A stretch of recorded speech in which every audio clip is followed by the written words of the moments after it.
Orang yang sholatnya benar pasti akan ada dampak ketenangan dalam jiwa. Maaf, orang yang sholatnya benar itu dampaknya ke jiwa pasti tenang. Ya, kita berikan kaidah. Quran surah ke-13 dulu ayat 28. Ala bidzikrillahi tatma'innul qulub. Yakinkan pada dirimu kalau zikir Anda benar kepada Allah, zikir Anda benar kepada Allah, maka dampaknya ke hati akan ada ketenangan. Nah, kata zikir di dalam Quran itu bentuknya banyak. Misal, Anda membacakan kalimat thayyibah, subhanallah, alhamdulillah, Allahu akbar. Biasanya kan ada salat ya. Kita bacakan itu termasuk zikir. Lalu lihat Quran surah keempat ayat 103, posisi paling kanan, sebelah atas ke tengah sedikit. Fa idza qadaytumus salata fadhkurullaha qiyaman wa qu'udan wa 'ala junubikum. Kalau Anda setelah tuntas mengerjakan sholat, silahkan berzikir kepada Allah. Silahkan. Nah, ini kalau Anda berzikir menggunakan kalimat thayyibah tadi, subhanallah, alhamdulillah, Allahu akbar, astaghfirullah, itu kalau zikirnya benar, ada dampak ke hati jadi tenang. Yang diinginkan bukan berapa banyak Anda ucapkan. Ada yang 100, 1000, 10.000, tapi nggak ada dampak ketenangan pada jiwa. Ada yang keliru dalam pengucapan zikir di lafaz. Baca Al-Quran itu zikir, Bu.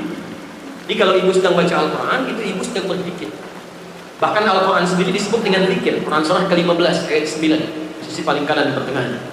Inna nahnu nazzalna dzikra wa inna lahu lahafizun. Sungguh kami telah turunkan Al-Quran sebagai zikir. Quran surah 15 Al-Hijr ayat 9. Jadi kalau bapak sedang baca Al-Quran, sedang zikir, Pak. Pengertiannya, Bu ya.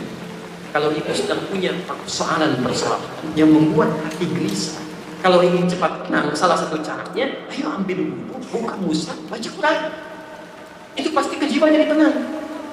Gak percaya silahkan, Pak. Anda punya masalah, daripada mengeluh ya, ambil wudu, buka mushaf, baca Quran. Itu jaminan Allah. Kalau benar baca Qurannya, walaupun solusi belum datang, setidaknya jiwa jadi tenang. Daripada mengeluhkan pada sesuatu yang tidak tepat. Ini aneh, Allah sudah berikan solusi malah mencari obat yang tidak benar. Kata Quran, baca Quran, Anda malah kecil. Ada didik, bukan lil hifdzi. Dan sungguh kami telah mudahkan Al-Quran untuk dihafalkan. Kalimat hafalnya pakai zikir. Jadi kalau orang menghafal Qurannya benar, penghafal Quran itu akan tenang. Tenang sekali. Ada musibah baik kecil atau besar, tenang. Pandangannya tenang, lisannya tenang, kehidupannya tenang. Jadi kalau ingin cepat ada ketenangan dalam jiwa, cobalah menghafal Quran. Gak banyak kok, sehari saya di berikutnya 1 ayat lagi, tambah lagi, insya Allah akan ada perubahan. Tapi mohon izin Bu ya, kalau ibu punya anak cucu menghafal Quran tidak memberikan dampak ketenangan pada dirinya, ada yang salah dengan cara dia. Ada yang keliru. Karena nanti di ayat yang lain, Quran surah ke-35 ayat 32 sampai 33, posisi paling kiri sebelah atas, itu penghafal Quran dibagi pada 3 bagian. Tapi nanti kita bahas lebih jauh lagi. Ada penghafal Quran yang qadim, ada penghafal Quran yang cukup dirinya saja, ada penghafal Quran yang bisa berbagi kebaikan dengan orang lain. Dicek kira-kira diri Anda ada berada di mana. Yang paling menarik, puncak semua zikir itu ada pada sholat. Sholat itu puncaknya zikir. Bukan menghafal Quran, bukan baca Quran, bukan membaca kalimat thayyibah, tapi puncaknya sholat, puncaknya zikir itu terletak pada sholat. Quran surah ke-20 ayat ke-14. Wa aqimis sholata lidzikri, dan tunaikan salat dengan benar sebagai zikir kepada Allah. Lidzikri sebagai zikir kepada Allah. Kenapa salat disebut sebagai puncak zikir? Karena salat itu menggabungkan semua jenis zikir yang ada. Bukankah dalam salat Anda mengucapkan subhanallah, alhamdulillah, Allahu akbar? Bukankah dalam salat Anda baca Al-Quran, akan menghafalkannya?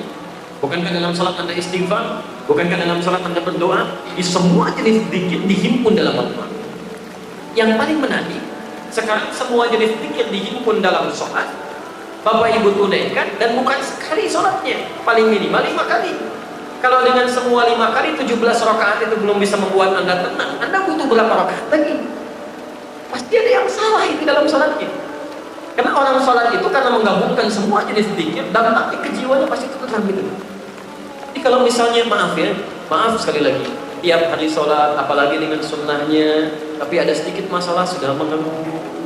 Kadang-kadang mengeluhkan kepada Allah, kadang-kadang tidak percaya kepada Allah. Yang punya masalah orang lain, kenapa Anda yang berbuat? Terus lihat agak pada aneh ya, kenapa atas bagian orang dia.